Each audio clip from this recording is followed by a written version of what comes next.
fait déjà un petit temps que ce thème et ce terme de burn-out des patients ou burn-out médical me trottent en tête, mais personne ne semble en parler de manière officielle ou rassemblée, entre guillemets, dans des podcasts ou ailleurs.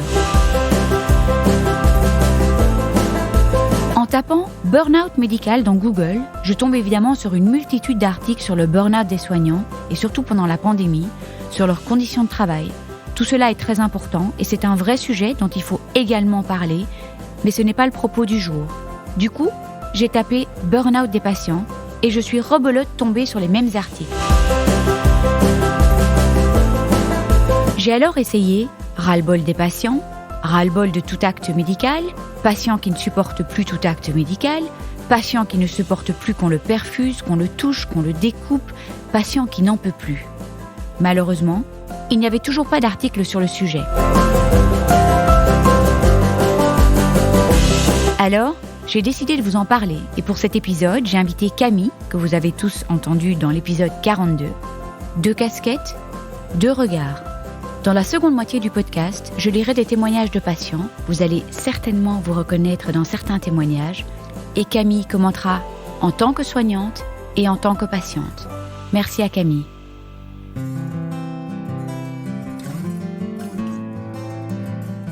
Nous naissons princesses et nous devenons guerrières. Fermez les yeux. Ça vous parle ?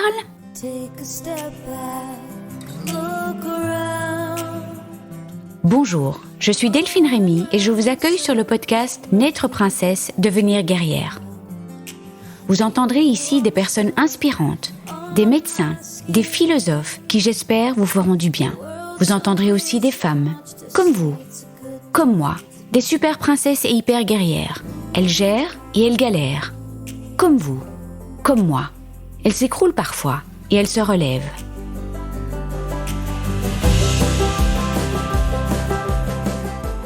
Bonjour Camille. Bonjour. Merci 1000 fois d'avoir accepté de co-créer ce podcast avec moi. Tu as une double casquette qui est vraiment hyper précieuse. Et je suis heureuse qu'on se retrouve à nouveau dans ton appartement avec tous ces beaux bouquins de médecine. Là, j'ai gynécologie médicale, urgence, cancérologie. Enfin, ça fait une chouette petite table comme support pour mon micro. Et j'espère qu'on aura encore l'occasion de co-créer d'autres podcasts. Et moi aussi, j'espère. Voilà, c'est toujours un vrai plaisir d'échanger avec toi. Et aujourd'hui, on a quand même un sujet très important. En tout cas, merci de m'avoir invitée, Delphine, ça me fait très plaisir. Je vais juste me représenter un petit coup. Donc, moi, c'est Camille, je suis la créatrice du projet Draw Your Fight, que vous pouvez retrouver sur Instagram. Je suis aussi la étudiante en médecine depuis 5 ans. J'entre en 5e année de médecine à Paris. Et je souffre aussi d'une maladie chronique qui entraîne surtout chez moi des douleurs chroniques invalidantes et handicapantes au quotidien, ainsi que de la fatigue chronique, évidemment. Et donc, ça me fait très plaisir que Delphine m'ait invitée pour ce sujet du burn-out médical, parce que c'est vrai qu'on parle souvent du burn-out des soignants, mais on parle très peu de celui des patients, qui pourtant a déjà été étudié dans certaines études scientifiques. Certaines études scientifiques se sont intéressées au burn-out chez ceux qui affrontent la maladie, chez les patients. Et donc, ça me fait vraiment très plaisir d'aborder ce sujet avec toi aujourd'hui. Merci Camille. Avant de rentrer dans le vif du sujet, j'aimerais vous raconter quelques histoires personnelles pour illustrer le concept de burn-out des patients. Une infirmière a pointé le bout de son nez dans la salle d'attente. « J'appelle Madame Rémy. »« Oui, c'est moi. »« Bonjour Madame Rémy, le bloc numéro 2 est prêt, mais pas de panique. Il n'y a pas grand-chose à faire avant, je demanderai juste à l'anesthésiste d'installer la perf en salle d'op, parce que normalement c'est moi qui le fais avant, mais ils sont déjà prêts et ils vous attendent. Et puis, il y a beaucoup de monde aujourd'hui, donc on ne peut pas perdre trop de temps. » Oh pardon, 1000 excuses, je suis désolée, j'ai vu 14h45 sur la convocation, j'ai pas réalisé que la colonoscopie et la gastroscopie commençaient effectivement à 14h45. Vraiment toutes mes excuses. J'ai reçu quelques instructions et une question. Est-ce que vous donnez votre consentement pour ces 2 examens ? J'ai répondu oui, mais au fond de moi, je me disais, ai-je vraiment le choix ? Elle était super adorable et j'avoue que ça faisait du bien parce que le chemin vers la clinique Saint-Pierre m'a foutu le mouron. Je me demande combien de fois je l'ai emprunté depuis 3 ans. Cette montée vers ce bâtiment vétuste qui apparaît au loin me plonge de manière radicale dans un état comment, au fond ? Je peux pas dire dans le même état que pendant les chimios, où j'ai réellement développé une angoisse terrible de l'hôpital. Je vais d'ailleurs vous lire un extrait de mon livre parce que je trouve que les circonstances dans lesquelles cette angoisse de l'hôpital est née sont importantes pour comprendre comment les traumas s'installent et s'inscrivent dans nos cellules. Et comme, dans ce podcast, nous parlons de burn-out des patients ou burn-out médical, de ce ras-le-bol d'être perfusé, découpé, scanné, trituré, ce ras-le-bol des hôpitaux, ce ras-le-bol des mauvaises nouvelles, parfois même cette angoisse terrible de la blouse blanche, je trouve que c'est important d'essayer de comprendre et de trouver l'origine de ce qui provoque ou ce qui a provoqué ces traumas dans notre corps pendant tous ces actes médicaux. Oui, c'est très intéressant, surtout je trouve que tu assistes souvent, en tout cas sur l'expression burn-out, qui en français se traduit par épuisement professionnel. Donc c'est souvent lié au monde du travail, mais on peut facilement se demander qu'est-ce qui peut permettre de poser ce mot aussi pour les patients, pour ceux qui affrontent la maladie. Et on l'a justement dans ton récit, en fait, tu nous donnes la réponse parce que tu nous montres vraiment que c'est l'accumulation de charges mentales liées à la maladie, au stress qu'elle entraîne et aux nombreux actes médicaux et obligations que l'on a à cause d'elle. Donc c'est vraiment une charge mentale énorme qu'on porte au quotidien et c'est comme un travail, quoi. C'est quotidien et c'est même pas 5 jours sur 7, c'est 7 jours sur 7 la maladie qu'on la vit. À force, elle peut finir par nous submerger. Merci Camille, c'est exactement ça. J'aurais vraiment aimé vous promettre que comprendre l'origine des traumas les fait disparaître sur le champ. Paf, volatiliser. Malheureusement, c'est pas toujours comme ça que ça se passe. Mais en revanche, mettre des mots sur les mots permet déjà de faire un grand pas vers un mieux-être. Il n'y a pas nécessairement toujours des traumas, parfois c'est juste un trop-plein, la goutte d'eau qui fait déborder le vase, un épuisement de tout acte médical, le corps qui n'en peut juste plus, ou la tête. Dans le cas de traumas ou d'événements qui ont été très marquants, ça peut être de toutes petites choses, pourtant anodines, mais qui ont un impact énorme sur nos vies, et surtout qui gagnent en puissance chaque fois que l'acte médical est répété. Je prends l'exemple de la pause de la perf, ça peut être tout simplement l'infirmière qui ne trouve pas la veine, qui essaye de piquer à plusieurs reprises, la patiente qui est épuisée de venir pour la énième fois à l'hôpital, et cette petite histoire de perf peut prendre une proportion énorme et devenir une angoisse terrible à la pause de chaque nouvelle perfusion. C'est bien souvent une addition de plein de petites choses qui s'accumulent, et à un moment donné, ça lâche.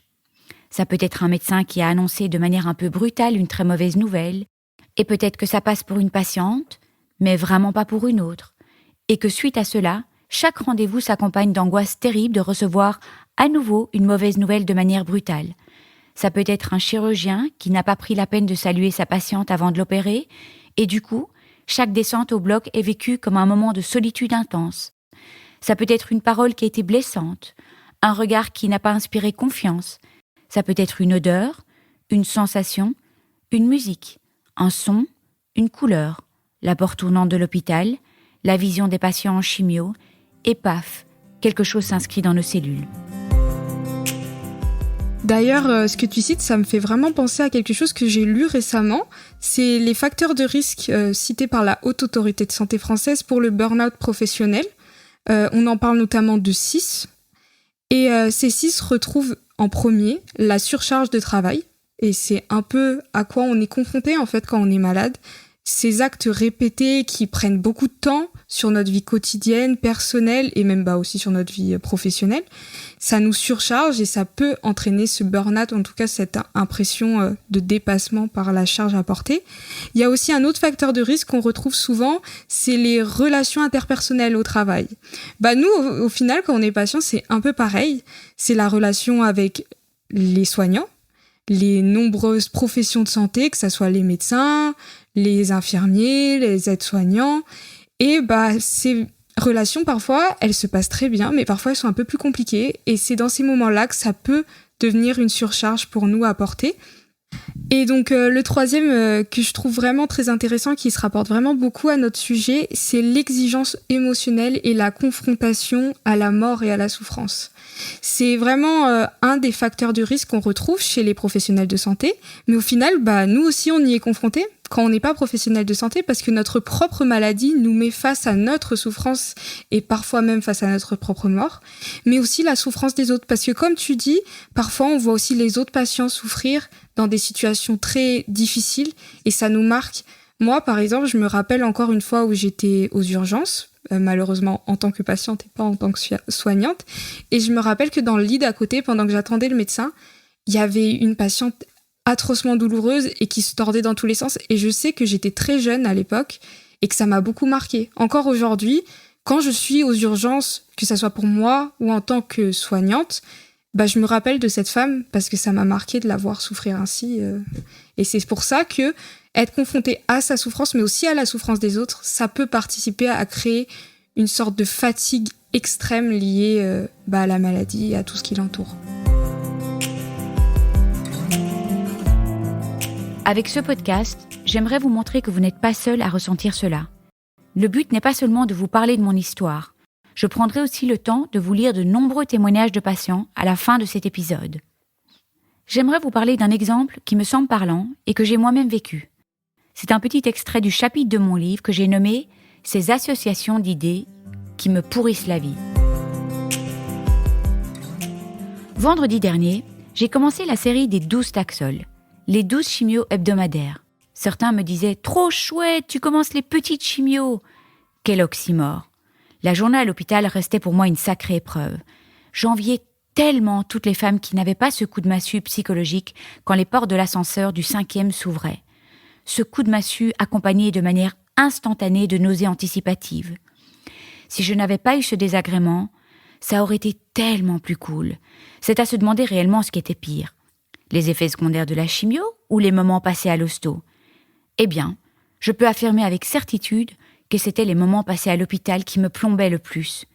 J'arrivais pourtant assez guillerette, vous connaissez tous la méthode Coué, après avoir fait le trajet avec la musique Unstoppable de Sia, mais quand l'ascenseur atteignait le 5e étage, tout devenait lourd. J'avais un coup de barre indescriptible avec une sensation physique débile. J'avais l'impression que mes sourcils chutaient de 5 cm, si bien que je checkais à chaque fois dans le miroir. Absurde, mais réel. Je somatisais tellement. En fait, tout a commencé avec la 2e poche. On en reçoit 3 de la toute première chimio. Pour celles qui ont un cancer du sein, ce sont les fameuses grosses chimios EC. L'infirmière m'avait prévenu des effets que certaines personnes pouvaient ressentir et qu'il fallait tout de suite appeler si ça devenait trop pénible. Je les ai ressentis en puissance 1 million, mais la patiente à côté de moi ne ressentait rien quand ces mêmes liquides coulaient dans ses veines. Un sentiment horrible. Des picotements qui me prenaient le nez et tout le front. Une envie de vomir. Une sensation physique épouvantable. Une oppression totale, comme si ma tête était dans un étau et allait exploser. Et vous savez probablement tous comme moi que les traumas naissent d'un moment précis, parfois même d'une demi-seconde, où on ne peut ni se défendre, ni se barrer en courant. La fameuse réaction de lutte ou de fuite, ou le fameux fight or flight mode que vous avez peut-être plus souvent entendu en anglais. Je peux vous dire que j'ai appuyé plutôt 2 fois qu'une sur le bouton rouge pour qu'on vienne me libérer de cet étau et qu'on diminue la vitesse de la perfusion, mais c'était trop tard. La poche était vide quand l'infirmière est arrivée. Je n'ai pu, donc, ni m'enfuir en courant, ni me défendre. Et bam! La sensation s'est inscrite dans toutes mes petites cellules et j'ai commencé à faire un paquet d'associations avec ce moment précis pendant lequel je me suis sentie tellement mal et surtout coincée sans pouvoir me défendre. Par la suite, j'avais l'impression que mon cerveau était comme un disque dur qui surchauffait avec ces milliards d'associations qui me remontaient chaque fois à l'esprit, dès qu'il y avait quelque chose qui me faisait penser à ce moment précis. Vous comprenez donc mieux pourquoi la vue des perfusions, la vue de tous ces malades avachis dans leur fauteuil, recevant des liquides toxiques, me foutait le mouron, parce que les sensations traumatisantes remontaient tout le temps. J'associais sans cesse et je détestais ça. Et pourtant, on était tous au 5e étage parce qu'on voulait éradiquer notre maladie pour toujours. On voulait vivre. On avait une force de vie sans pareille. Mais tout ce qui s'y passait me plombait. Je restais calme. Personne ne pouvait vraiment voir. Mais je morflais solidement à l'intérieur. Je ne comptais pas me laisser abattre et j'allais essayer le Emotional Freedom Technique et retenter le MDR, mouvement rapide des yeux, et ou l'hypnose. Je voulais essayer le casque virtuel. Je voulais tout essayer pour ne plus faire ces milliards d'associations qui me pourrissaient la vie. Et le plus idiot dans tout ça, c'est que je n'avais même plus cette fameuse poche qui m'a foutu dedans pour la série des 12 Taxol. Mais les associations étaient là et continuaient. Ma cervelle me jouait des tours. C'était vraiment l'enfer. Merci en tout cas pour cette lecture d'extrait de ton super livre, parce que en plus, ce que tu viens de lire me fait beaucoup penser à la notion de souvenir traumatique et de traumatisme en fait. Certaines expériences passées nous hantent pendant des années et le corps réagit alors automatiquement, ça s'enclenche, le mécanisme s'enclenche et face à la menace, on se sent totalement attaqué automatiquement. Et pour toi, c'était les perfusions. Exactement, mais ce qui était intéressant, c'est que je disais tout le temps, mais c'est pas possible, mon cerveau fait des milliards d'associations, et ma copine Ludmila me disait, mais si ton cerveau est capable de faire des millions et des milliards d'associations qui te jouent des tours, ton cerveau est aussi capable de t'aider. Et je pense vraiment, mais je n'avais pas les clés à ce moment-là. Oui, c'est vrai que c'est difficile de trouver une solution pour sortir de ce réflexe, en fait, de ce réflexe de peur intense, avec parfois des choses très simples. Mais c'est dans ce genre de situation qu'on voit à quel point notre corps enregistre les choses comme un disque dur. Dès qu'on est exposé à des indices qui vont nous rappeler, le disque va s'enclencher dans notre cerveau et on va tout de suite se mettre en éveil. Et malheureusement, c'est très dur à contrôler et ça s'apprend progressivement. Et c'est pour ça qu'au final, ça prend du temps de se reconstruire, mais c'est possible parce que notre cerveau, c'est un disque dur et c'est comme tous les disques durs, on peut réécrire dessus. Même si ça va pas effacer complètement, parfois, certaines choses vont nous évoquer des souvenirs. Ça va revenir. Moi, je sais que par exemple, ça me fait penser, quand j'ai été opérée une fois, j'avais été un peu marquée par l'odeur des hôpitaux, comme tu parlais tout à l'heure. Et je sais que par exemple, dans mon ancien appartement, la salle de bain avait un peu cette odeur. Et en fait, quand j'ai déménagé, ça a été une libération pour moi. C'est qu'en fait, j'avais plus ce souvenir quand je rentrais dans ma salle de bain de sentir comme l'hôpital. J'avais l'impression de revivre en fait... sans ce disque dur, justement, j'avais plus ce souvenir qui s'enclenchait à chaque fois que je rentrais dans ma salle de bain. Là, maintenant, dans ma salle de bain, ça ne sent plus l'odeur de l'hôpital.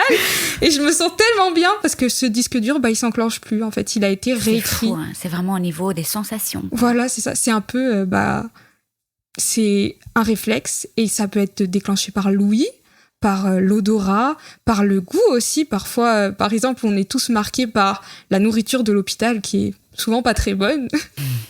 Et parfois, il y a des choses qui vont nous rappeler ce qu'on a mangé à l'hôpital et ça va nous rappeler.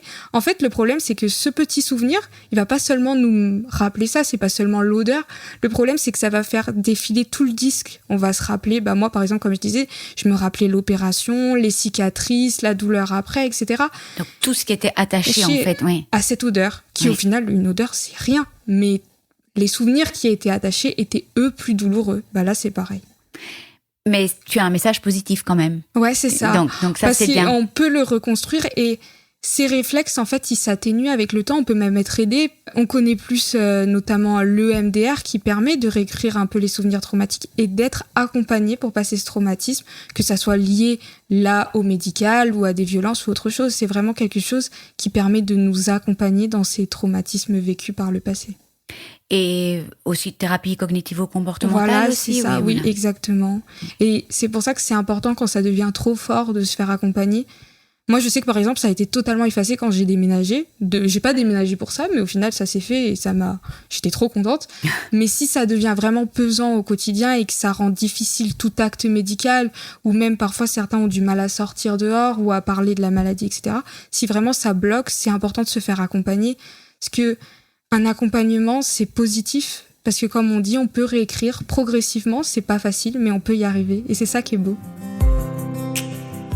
Pour la petite histoire, il s'avère que le trauma dû aux perfusions pendant les chimios est passé grâce à une séance de Reiki qui m'a marquée à vie, je peux dire, mais je ne vais pas rentrer dans les détails aujourd'hui, même si c'est super important de dire qu'il y a des solutions pour désinscrire nos cellules. Il y en a, j'insiste là-dessus, et même très très fort. Aujourd'hui, je voulais remonter à l'origine et comprendre comment un trauma s'inscrit dans nos cellules avec cette idée d'impossibilité de partir en courant ou de se défendre. Le trauma s'inscrit souvent quand on est coincé, quand on est impuissant, quand on est menacé.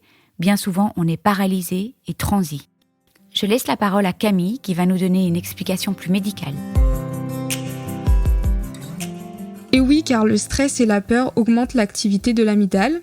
Alors non, c'est pas les amygdales de la gorge, c'est une petite région de notre cerveau qui permet d'encoder de nouveaux souvenirs. C'est une zone très importante qu'on ne connaît pas toujours, mais cette toute petite partie du cerveau régule à la fois nos émotions, comme la peur et le stress, et elle encode les souvenirs. Donc forcément, quand les deux sont liés, les souvenirs sont encodés très fort. C'est un joli mélange, n'est-ce pas ? Associer la peur et les souvenirs, c'est son rôle parfois, souvent, aussi pour nous protéger. Mais notre cerveau, il est magnifique parce que elle et tous les processus de la mémoire continuent à fonctionner toute notre vie. Et ça nous permet d'enregistrer de nouveaux souvenirs, de nouveaux sentiments plus joyeux et de réécrire ces expériences plus douloureuses. Merci Camille pour toutes ces explications médicales et faciles à comprendre. Donc ça, c'est vraiment agréable et toujours des messages positifs. Donc ça fait vraiment du bien à entendre. Alors je vais ralentir le rythme pour la prochaine phrase. Peut-être allez-vous retrouver des exemples d'événements difficiles qui se sont passés pendant votre parcours de soins. Je fais une petite pause pour vous laisser le temps de réfléchir. Donc peut-être que vous allez retrouver des exemples d'événements difficiles qui se sont passés pendant votre parcours de soins afin de pouvoir mettre des mots sur les mots, déconstruire ces mots, M-A-U-X, et peut-être réécrire l'histoire afin de donner à tous ces moments terriblement douloureux moins de puissance.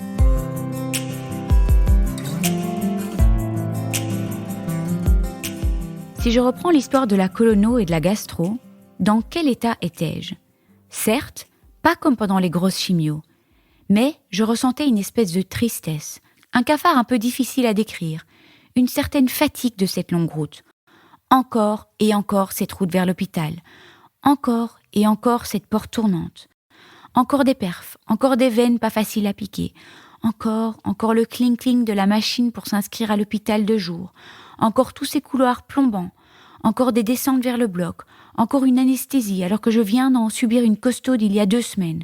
Encore ces couloirs tristounes où sont parqués des brancards avec des patients qui attendent de se faire découper, triturer, anesthésier, scanner.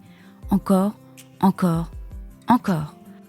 Quand je suis entrée dans le service gastro, bon, il fallait aller vite, mais j'ai quand même pu découvrir toutes ces alcôves avec des petits rideaux entre chaque patient, et les rideaux n'étaient pas fermés pour que les infirmières puissent jeter un œil sur chacun d'entre nous.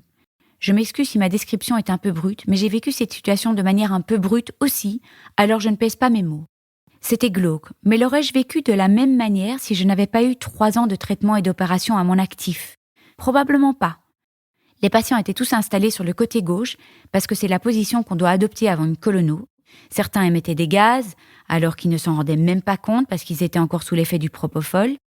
Les diagnostics étaient annoncés par le gastro-entérologue, charmant en plus, mais comme il n'y a qu'un rideau qui sépare les patients, on entend tout. « Oh, monsieur Untel, je vous ai enlevé quelques hémorroïdes, et vous, je vous ai enlevé des polypes, pour enfin voir le bonhomme aux hémorroïdes repartir en marchant un peu difficilement. » Je me suis dit, nom d'un pétard, faut vraiment avoir le cœur bien accroché pendant ce long parcours du combattant. C'est important de parler de la différence entre le corps organique et le corps symbolique, parce que là, clairement, le corps médical, malgré toute sa gentillesse, s'adresse bien souvent au corps organique, à notre corps organique. Et c'est normal. Leur rôle est d'éradiquer la maladie. Je vais un peu rectifier en fait. C'est plutôt nous les patients, au bout de cette longue route, qui avons l'impression que nous ne sommes plus que des corps organiques. Plus de place pour le corps symbolique. La semaine d'avant, j'avais mon contrôle annuel avec mon oncologue et quand je suis arrivée au 5e étage, j'ai fondu en larmes en voyant toutes ces personnes dans ces fauteuils en simili-cuir, tellement moches, recevant leur chimio et je me suis dit, c'est pas possible, je ne pourrais pas repartir au combat. Et pourtant, quand je vois certaines sœurs et certains frères de combat qui doivent renfiler leur armure et attaquer parfois une 2e, 3e, 4e et même 5e série de traitements, j'ai une admiration sans borne pour eux. Et puis, pour toutes les personnes qui souffrent de handicaps visibles et invisibles, et je fais une pause ici pour dire à quel point j'admire leur résilience et leur courage. Oui, car il n'y a pas d'échelle au final. Dans le parcours médical, chacun a un parcours médical différent, que la maladie soit physique, psychologique, que ça soit des traumas pas forcément liés à tout ça. Chacun a son propre combat et ses propres traumas. Il n'y a pas de hiérarchie. On a tous un parcours différent et on se bat tous à notre manière. Et parfois, c'est très lourd à porter au final.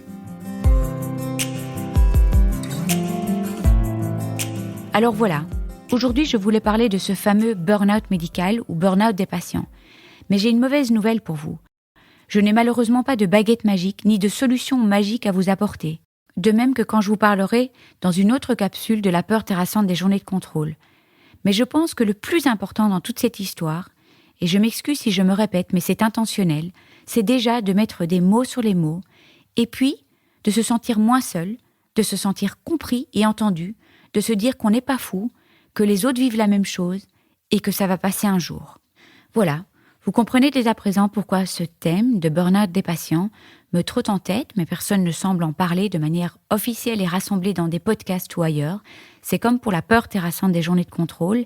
Les anglo-saxons ont énormément traité du sujet, mais très peu de monde du côté francophone. Donc il y a plein de taf et je suis heureuse de pouvoir contribuer à ma manière à lever les tabous autour de ces thèmes aussi importants.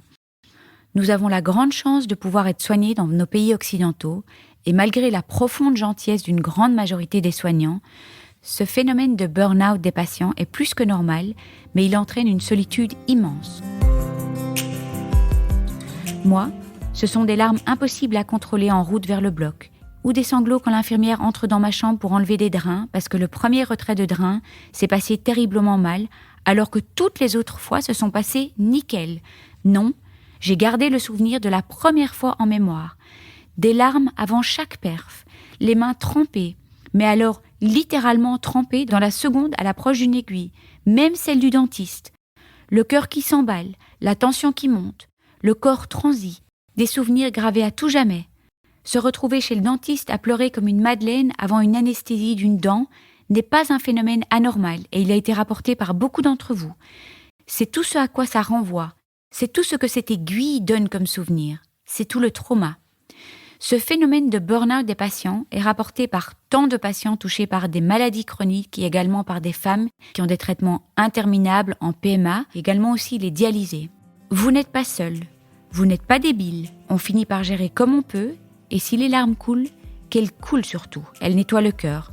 Et si le médecin ne comprend pas, expliquez-lui. N'hésitez pas à nommer vos angoisses, vos souvenirs, confiez-les au personnel soignant qui pourront vous aider et puis, vous savez comme moi, joie partagée, décuplée, mais peine partagée, divisée.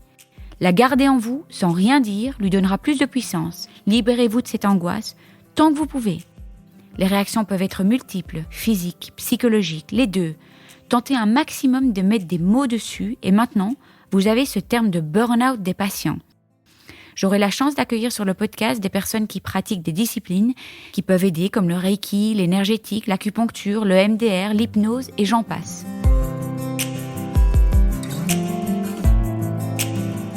J'ai absolument voulu recueillir des témoignages touchants que je voulais partager avec vous dans le seul but qu'on se sente moins seul et avant de les lire, j'aimerais vous souhaiter des vacances médicales, un break médical. Alors je sais que ce n'est malheureusement pas possible pour tout le monde, mais c'est mon souhait le plus cher pour vous tous. Et puis dites-vous que malgré ce ras-le-bol, malgré cette fatigue, ce burn-out, malgré cette angoisse terrassante, parfois ces flots de larmes, on finit toujours par se relever. Et pour cela, un high five, de sacrées gommettes et plein de petites victoires à célébrer.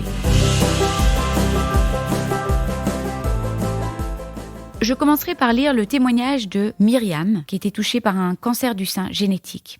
Elle nous dit « Ici aussi, ras-le-bol. Des rendez-vous toutes les semaines, ou presque. Heureusement qu'il y a le téléphone ou la visio. Et je ne suis même plus malade en plus. Je parle avec des médecins, des gynécos, des chirurgiens, des généticiens, des conseillers en génétique, des psys, des infirmiers, des manips radio. Je ne sais même plus qui est qui. Je suis censée faire certains examens tous les ans. Là, ça fait 3 mois que ça dure. Je vais pas supporter 3 mois par an. Et avant chaque examen, chaque rendez-vous, une prise de sang, et ou un PCR. J'ai été observée de l'intérieur et de l'extérieur sous toutes les coutures. Au début, j'avais honte de pleurer. Maintenant, je m'en fous. Je chiale, et si ça me fait du bien. Tant pis si je passe pour une Marie Chouin-Chouin. En août, ce seront mes vacances d'examens médicaux. Chouette. Bon, pour l'instant, je relativise parce que les nouvelles sont bonnes. Mais les médecins ont aussi l'art de nous faire peur parfois. Et chaque rendez-vous à l'hôpital me replonge dans une réalité que je préférais oublier. Merci Myriam, franchement, pour ce témoignage. Ça me touche beaucoup, surtout la partie où tu parles de tes pleurs. C'est vrai que parfois, on a un peu honte devant les soignants d'exprimer ses sentiments, mais j'aimerais juste profiter de ce passage pour vous dire à tous que ça nous met pas forcément mal à l'aise quand vous pleurez. ça touche beaucoup en fait quand on voit les patients exprimer leur souffrance. Parce que, en tout cas, moi, personnellement, ça me touche beaucoup parce que ça nous aide aussi à savoir ce qu'ils ressentent. Parfois, on n'a jamais été confronté à certaines maladies. On réagit tous différemment et chaque patient est différent. Certains patients n'ont pas besoin d'exprimer leurs sentiments de cette manière, mais ça nous fait aussi du bien quand on voit ceux qui en ont besoin l'exprimer parce qu'on peut mieux les accompagner, mieux les entourer. On peut adapter aussi la prise en charge médicale à ce qu'ils ressentent. Parfois, si un geste est trop difficile, on essaye de trouver une alternative. Il y a des alternatives parfois qui sont possibles, ou en tout cas, on essaye de faciliter, comme avec les enfants. Parfois, ils supportent pas les IRM. On essaye de voir, est-ce qu'une écho suffirait, ou est-ce qu'on peut mettre de la musique pour détendre, etc. Et c'est vrai que communiquer avec l'équipe soignante, leur montrer ce qu'on ressent, ça permet eux aussi, quand ils sont à l'écoute, de pouvoir aider et d'améliorer la prise en charge, parce que c'est un combat ensemble. Et comme tu dis, cette prise en charge, elle est sur long terme très souvent. Et c'est pour ça que c'est important de créer une vraie relation de confiance entre les patients et les soignants. Merci Camille pour cette explication et je trouve que ce serait vraiment chouette que ce podcast puisse être écouté par des soignants. Oui, c'est vrai, surtout que, comme je le disais, c'est partager ses émotions avec son équipe soignante, ça peut aider à améliorer la prise en charge. Et c'est pour ça aussi que ça me ferait très plaisir que des soignants l'écoutent. Parce que parfois, c'est vrai qu'on ne sait pas trop comment réagir face à un patient qui pleure ou à un patient aussi qui est énervé, en colère, pas forcément contre nous, mais plutôt contre ce qu'il vit au final. Et c'est vrai que ces témoignages et toute cette réflexion sur le burn-out médical, ça nous rappelle, et moi y compris, à ne pas rester stoïque quand quelqu'un pleure ou quand quelqu'un rencontre une surcharge mentale liée à la maladie, essayez plutôt de l'accompagner et de l'alléger. Mais Camille, est-ce que c'est parce que tu es patiente aussi, en fait? Est-ce qu'on vous apprend, en fait, en tant que médecin On essaye de... En fait, je pense que oui, on est empathique ou on l'est moins. Oui, ça s'apprend. Et après, je sais que hier, j'étais avec une médecin généraliste incroyable, très gentille, en stage. Et elle m'a dit une chose bien vraie, elle a dit parfois la réaction des patients, il faut pas croire qu'elle est contre nous, mais qu'elle est plutôt liée à tout ce qui se passe autour dans leur vie et réfléchir vraiment à ce qu'ils endurent. Par exemple, si un patient ne fait pas tel examen, s'il le repousse, comme elle dit, parfois certains patients repoussent des examens, faut pas croire que c'est un manque de respect envers ce que nous on a dit ou qu'ils veulent pas faire ce que nous on fait, ce qu'on leur demande de faire en fait.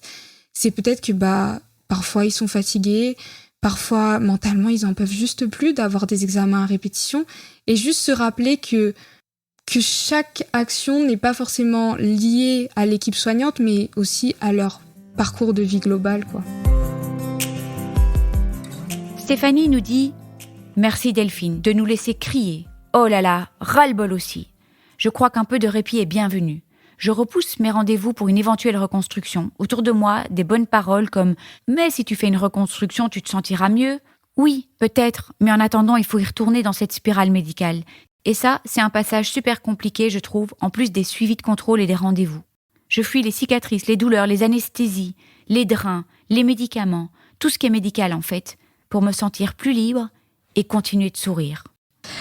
J'aimerais beaucoup réagir à ce témoignage parce qu'il me touche beaucoup. Je trouve que ça montre vraiment la compréhension parfois vis-à-vis de l'épuisement que l'on ressent lié à la maladie et à la prise en charge. C'est quelque chose qui est souvent minimisé par les gens qui n'ont jamais vécu une maladie sur la longue durée. Et ils se rendent pas compte que le problème, c'est pas juste un rendez-vous médical, c'est que ce rendez-vous, en fait, il s'ajoute à des milliers d'autres.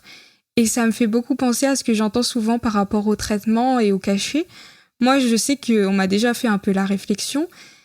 Et c'est vrai que parfois, pour moi, c'est un peu difficile à porter la prise des médicaments au quotidien.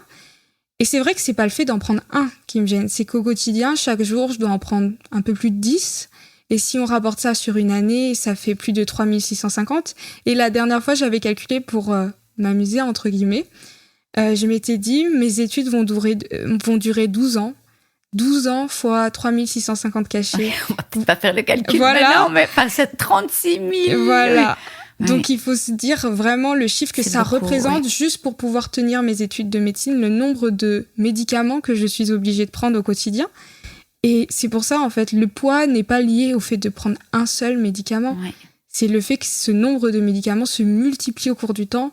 Et c'est pareil pour les rendez-vous médicaux que tu évoques, ou même les actes, la reconstruction, comme tu dis. Pour toi, c'est un parcours encore à rajouter à ce que tu as vécu avant et lié à la maladie. Et c'est pour ça que c'est épuisant et difficile à porter. Et c'est pour ça que c'est un sujet que j'essaye vraiment d'illustrer. Parce que quand on le vit pas, on se rend pas compte à quel point c'est une charge mentale de toujours revivre les mêmes choses pendant très très longtemps. Et parfois pendant toute sa vie au final. Et avec des petits traumas qui peuvent revenir chaque fois. Oui, exactement. C'est vraiment dans la durée, en fait. C'est vrai que l'entourage ne réalise pas la longueur, en fait, de la route. Oui.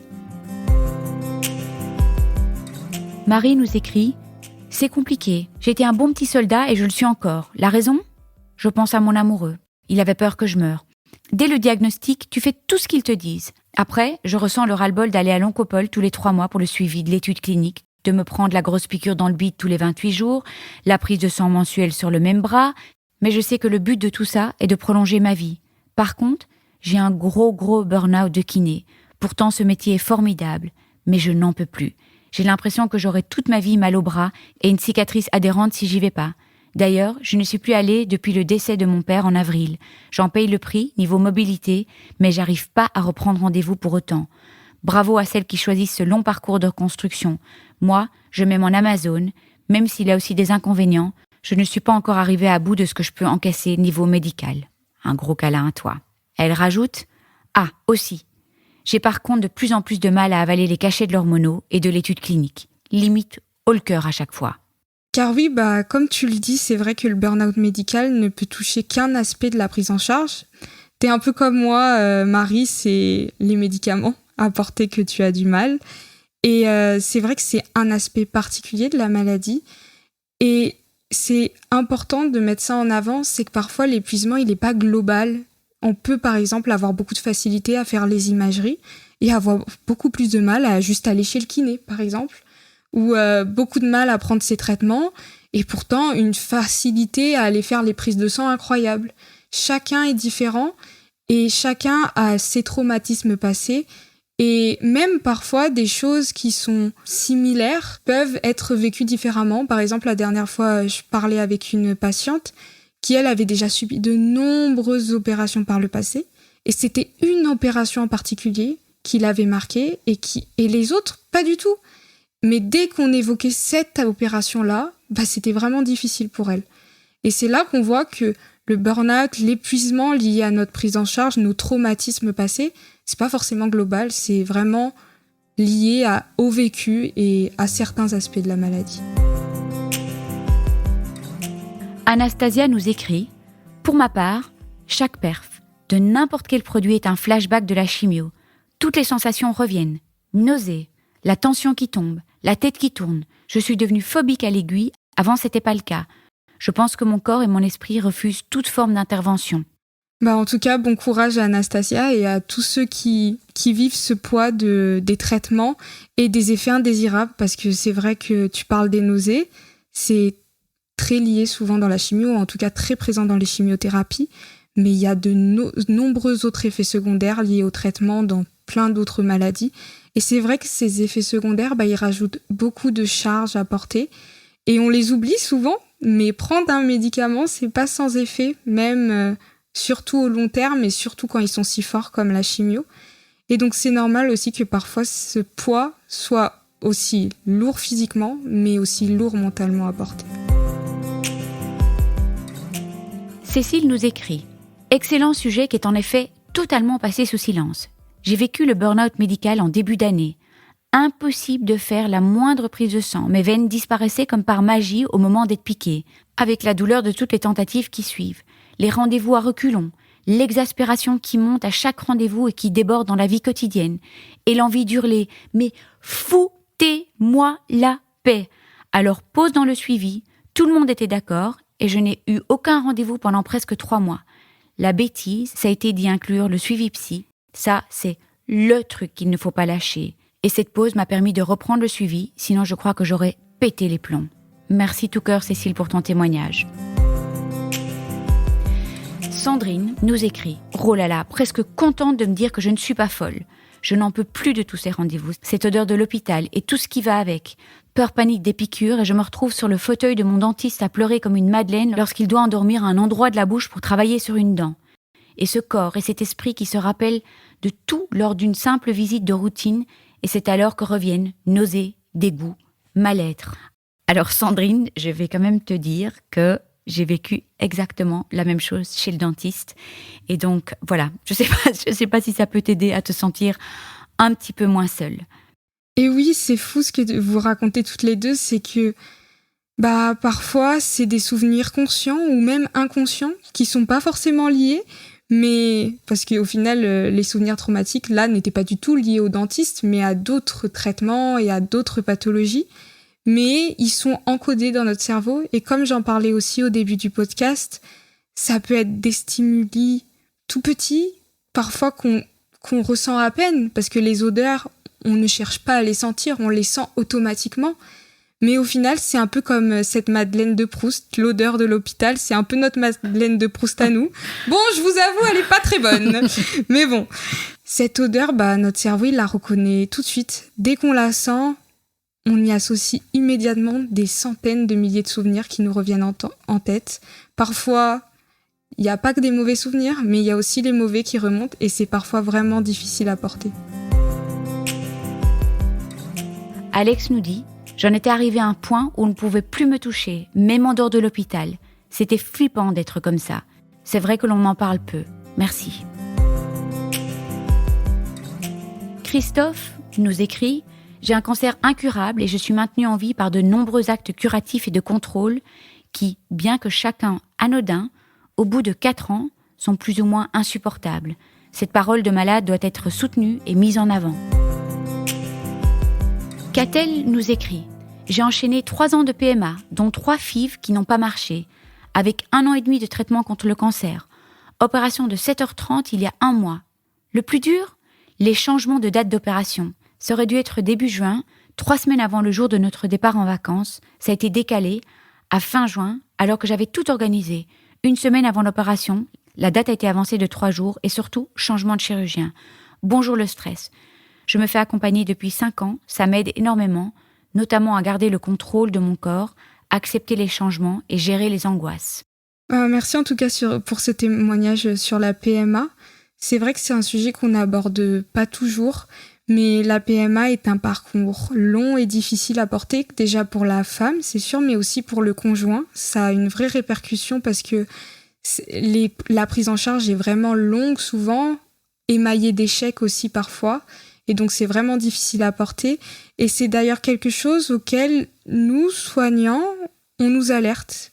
En tout cas, moi, j'ai déjà vu dans mes cours, on nous demande d'être attentif à ça, aux répercussions psychologiques de la durée de la PMA, de l'importance des soins qui sont au quotidien faits à la maison, les piqûres, les prélèvements qui sont douloureux, etc.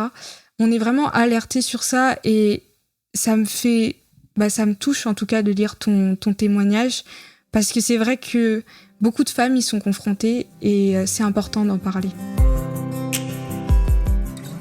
Corinne nous écrit « Je crois que nous passons toutes par cette phase de ras-le-bol.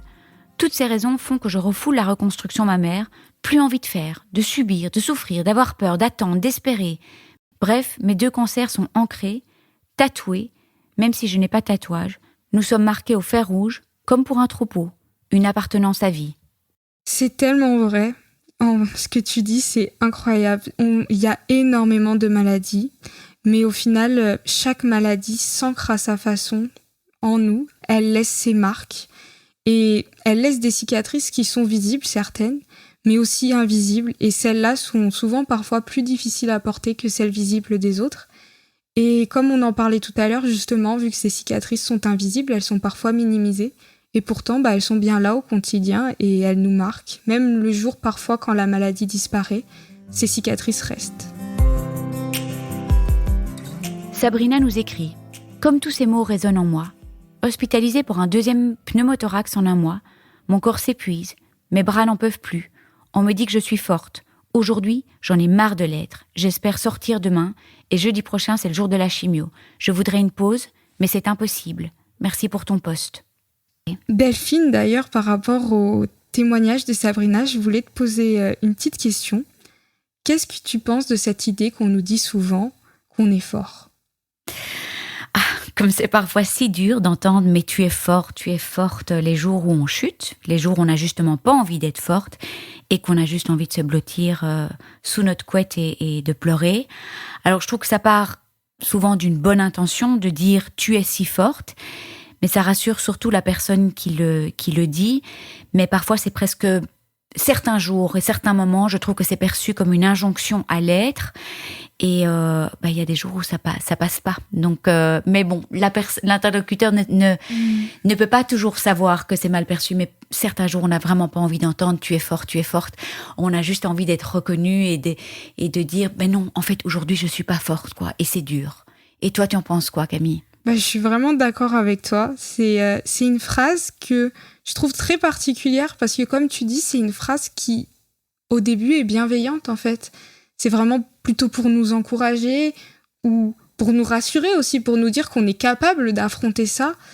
Et c'est vrai que ça part d'un bon sentiment, mais certains jours, cette phrase, elle est vraiment difficile parce qu'on n'est pas toujours fort et dans ces moments-là, on a parfois juste envie d'être écouté. Au final, pas forcément d'être rassuré, c'est pas forcément ce qu'on cherche, mais juste pouvoir dire que non, aujourd'hui, on n'est pas fort, que non, aujourd'hui, on en a marre. Et en fait, c'est une phrase que, comme tu dis, est parfois une injonction, parce que comme si on n'avait pas le droit de lâcher prise, comme si on n'avait pas le droit de pleurer, tandis qu'en fait, on a le droit aujourd'hui de plus en vouloir, d'avoir envie de reboot tout, de tout effacer et de se dire « Oh, je recommence une nouvelle vie ». On aimerait pouvoir le faire, mais on peut pas. Et c'est pour ça qu'aussi, il faut accepter, nous aussi, parfois d'être faibles, mais aussi... C'est important que nos proches aussi l'acceptent, que parfois aussi, c'est pas facile. Pour nous aussi, à porter, c'est pas facile tous les jours. Et que même si, d'apparence, on a l'impression qu'on est fort, parfois, les personnes cachent beaucoup de choses derrière cette armure parfois impressionnante. Le compte Cicatrice écrit suite au post par rapport au burn-out des patients. To cure ou to care ? Soigner ou prendre soin ? Toute la question est là pour moi. En France, on vous soigne à coups de traitements invasifs. Il faut faire la guerre à la maladie. Pas de temps pour la petite main sur l'épaule, pour un regard attentif. Mais mon corps, notre corps, a la mémoire du toucher. Et quand il ne s'en remet pas, c'est le burn-out. En parler, se faire aider par des médecins du cœur, les psychologues, les kinés, m'a permis de me réapproprier mon corps. Se câliner avec des produits doux et adaptés m'a permis de prendre soin de moi et de ma peau, et donc de mon moral. On comprend mieux ici la distinction entre corps organique et symbolique, et ce témoignage me fait penser à celui de Dr Toledano, le fondateur de l'Institut Raphaël, que j'ai interviewé dans l'épisode 39. C'est un grand défenseur de la médecine intégrative qui parle de soigner des personnes, des malades, avant de soigner des maladies. Il en parle dans son tout dernier livre qui s'appelle « L'art de soigner ». Véronique nous dit, après presque 7 ans de traitement et une énième récidive, je ne sais pas si j'accepterai le prochain protocole. Mon corps va bien, mais ma tête est épuisée. Je n'arrive plus à retenir mes rendez-vous, je suis à saturation, je voudrais qu'on me laisse tranquille. Merci Véronique pour ton honnêteté, d'être honnête et de dire que parfois on n'a plus envie d'accepter les traitements. C'est un fait, et c'est un fait sur lequel j'aimerais réagir parce que j'y ai été confrontée en tant que soignante. J'ai déjà rencontré des patients qui ne voulaient plus de traitement ou ne voulaient tout simplement pas de traitement dès le début, vu le pronostic, ils préféraient ne pas en recevoir. C'est quelque chose qui est difficile à accepter en tant que soignant, face auquel on se sent parfois impuissant de voir que certains refusent les traitements. Mais c'est aussi un droit et on doit apprendre à l'accepter et à accompagner là-dedans. Parce que j'aimerais juste rappeler que quand on refuse un traitement, ça ne veut pas dire qu'on les refuse tous. Et moi, je sais que la patiente qui nous avait refusé le traitement pour son cancer, elle voulait pas le traitement curatif, mais elle était d'accord pour être accompagnée dans la gestion de la douleur, etc. Et c'est vrai que je trouve ça très honnête parce que c'est pas facile de reconnaître qu'on veut pas, mais on a ce choix et cette charge mentale qu'on porte, c'est une charge mentale différente qui est portée par ceux qui font ce choix-là, mais ça existe et c'est important d'en parler, je trouve. Ah, merci Camille. Vraiment, vraiment important. Florence nous écrit « Ah là là, enfin écrit avec les mots que je ne trouvais pas sur ce ressenti que personne ne semble véritablement comprendre. Les soignants faisant leur travail pour ne pas passer à côté de quelque chose, donc plein d'examens médicaux, et nous, notre corps, notre tête, qui dit stop, je n'en peux plus, avec une impression qu'ils tiennent plus à notre vie que nous, à essayer de trouver le truc qui tourne par rond dans notre corps. Une envie de fuir tout examen médical, dentiste, ophtalmologue compris. Je passe mon temps à élaborer des scénarios pour y échapper. En tout cas, merci, j'attends avec impatience ce podcast. Marianne nous écrit « C'est vrai que le burn-out médical, on n'en parle pas. Chimio toutes les 3 semaines, sous-cote ensuite, injection pour renforcer les os, puis injection dans chaque fesse d'hormonothérapie, et on recommence le mois d'après. Il y a des moments où on se dit « J'ai pas envie, mais alors vraiment pas envie ». Pour me rebooster, je me dis « Arrête de te plaindre, une dialysée va tous les 2 jours, donc c'est reparti pour un tour. Mais à la prochaine prise de sang, c'est reparti. Va-t-elle savoir me piquer, etc. » Être soignante avant et se retrouver de l'autre côté, je ne vois plus les choses de la même façon. Merci Delphine. Oui, c'est vrai que chaque charge mentale est différente et je pense qu'au final, il n'y a pas de comparaison. Mais c'est vrai que les personnes qui vivent avec une dialyse, que ça soit à domicile ou à l'hôpital, parce qu'il y en a aussi à domicile, ont là une très lourde charge mentale à porter. Surtout que c'est des soins longs. C'est très long la dialyse, surtout pour ceux qui sont à domicile, parce que ça se lave en fait à l'intérieur de l'abdomen. Et c'est des soins qui sont répétés parfois à vie, pendant très longtemps, ou en tout cas jusqu'à qu'une greffe soit possible. Ce parcours-là, c'est vraiment un parcours que je vais découvrir bientôt. C'est ce que tu m'as dit, oui. Ouais, parce que la semaine prochaine, je commence un stage en hôpital de jour pour dialyse avec les patients.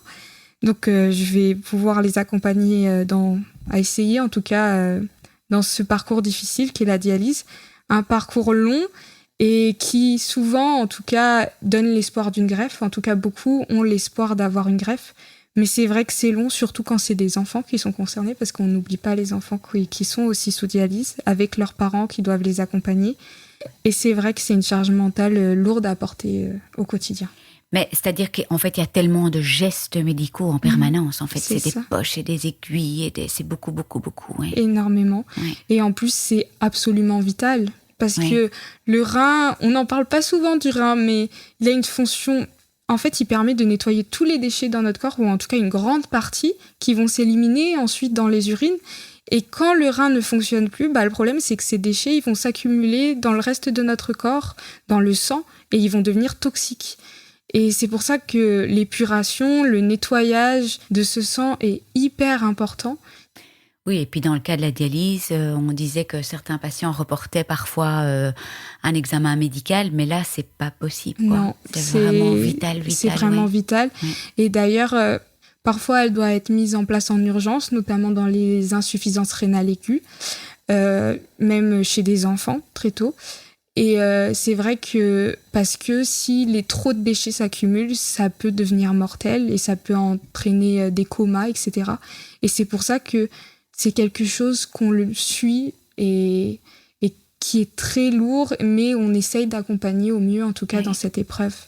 Et ça me fait d'ailleurs penser à autre chose, c'est que on dit que la dialyse est lourde à porter, ce qui est totalement vrai.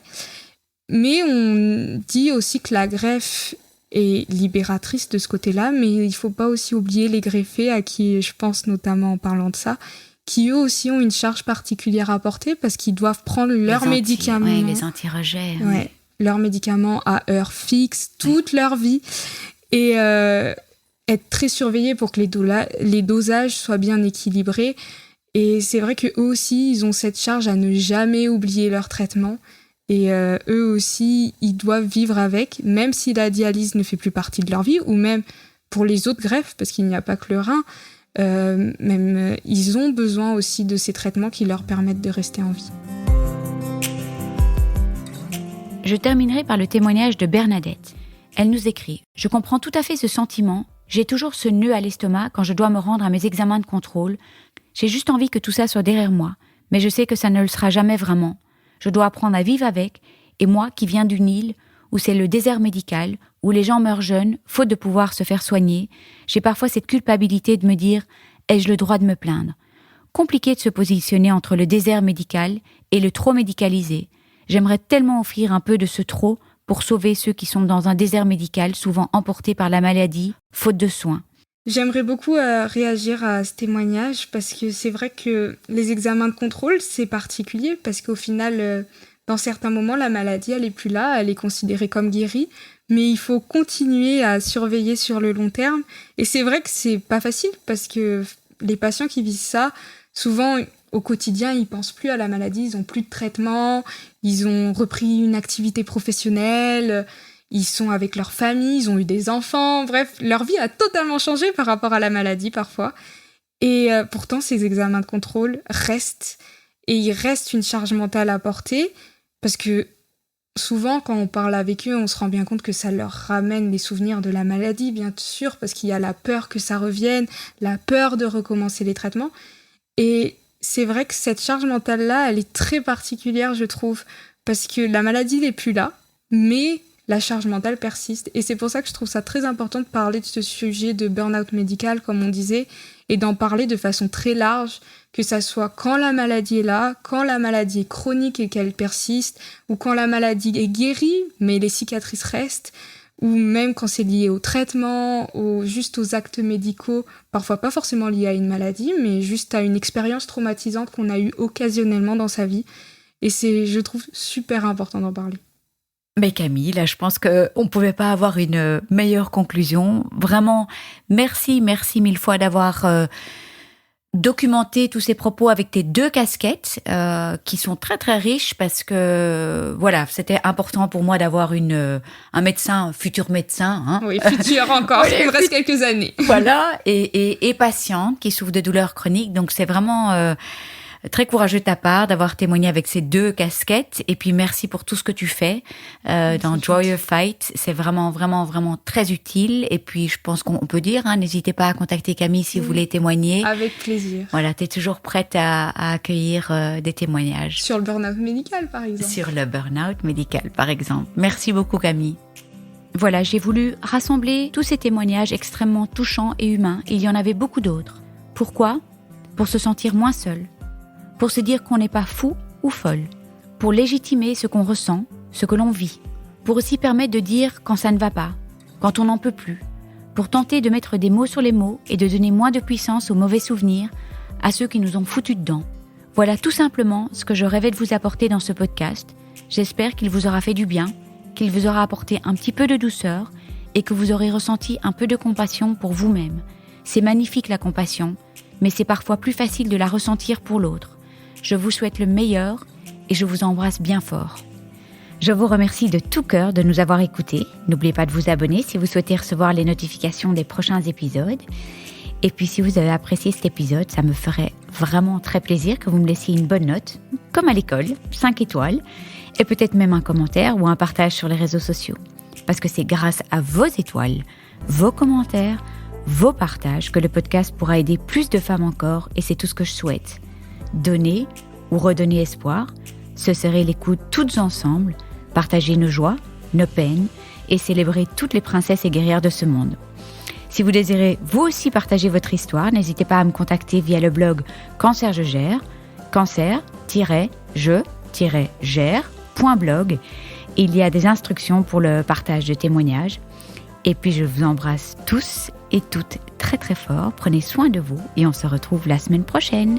Gros bisous!